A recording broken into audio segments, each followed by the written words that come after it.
দেগঙ্গায় প্রচারে ঝড় তুললেন বারাসাত লোকসভার বিজেপি প্রার্থী স্বপন মজুমদার।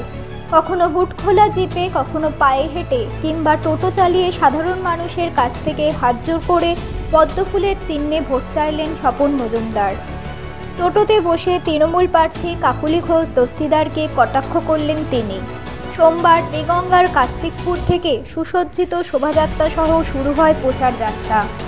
কখনো হুটখোলা জিপে, কখনো টোটো চালিয়ে মানুষের মন জয় করতে চাইলেন তিনি। গরমের হাত থেকে নিস্তার পেতে টিউবওয়েলের জলে মুখ ভেজালেন তিনি। এই রাস্তাটা সরু রাস্তা, এখানে পায়ে হেঁটে, সেখানে পায়ে হেঁটে, যেখানে লম্বা রুট বড় রাস্তা সেখানে একটু হুটখোলা গাড়িতে না উঠলে এত বড় লোকসভা কভার করা যাবে না।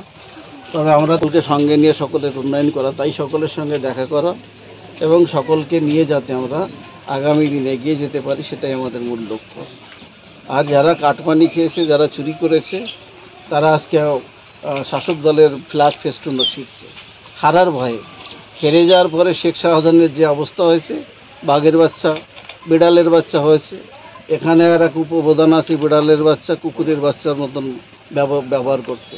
আর সেই কুকুরকে আগামী দিনে আমরা নগদ দিয়ে সোজা করব, তাই বার্তা দেওয়ার জন্য এই টোটো চালিয়ে এখানে এসছি প্রচার করার জন্য। বসে বারাসাতের তৃণমূল কংগ্রেস প্রার্থী আপনাকে বিভিন্ন রকম কুরুচিকর মন্তব্য করছেন বিভিন্ন সভা থেকে, কি কোনোভাবে সমস্যা? উনি রাতের বেলা ওনার ঘুম হচ্ছে না, ঘুমের ট্যাবলেট খেতে হচ্ছে হারার ভয়ে। 15 বছরে যেভাবে লুট করেছে, চুরি করেছে, কাটপানি খেয়েছে, এবার হেরে গেলে কি হবে? শ্রীঘরে যেতে হবে। তৃণমূল মানেই চোর, আর চোরেদের স্থান কোথায়? জেলখানায়। তো জেলখানায় যাওয়ার ভয়ে উনি তো ভুলভাল বকবেনই, যাতে কোনোভাবে বৈতরণী পার করতে পারি। কি বৈতরণী পার করতে পারবেন না, কাকলি দেবী হারবে, বিজেপি ওখানে 2 লক্ষর বেশি ভোটে। শেষ প্রশ্ন, এর কি বিভিন্ন জায়গায় দেখা যাচ্ছে আপনাদের কর্মীদের উপরে হামলা হচ্ছে, মারধর করা হচ্ছে এবং দেগঙ্গার 3 জন কর্মী আক্রান্ত। যারা মারধর করছে তাদেরকে কি বলবে? দেখুন, যারা মারধর করছে তাদেরকে বলছি, আজকে ক্ষমতায় আছেন, কালকে থাকবেন না, এমন কিছু করবেন না। পরবর্তী যে প্রতিশোধ, সেই প্রতিশোধের আগুনে জ্বলতে না হয় আপনাকে।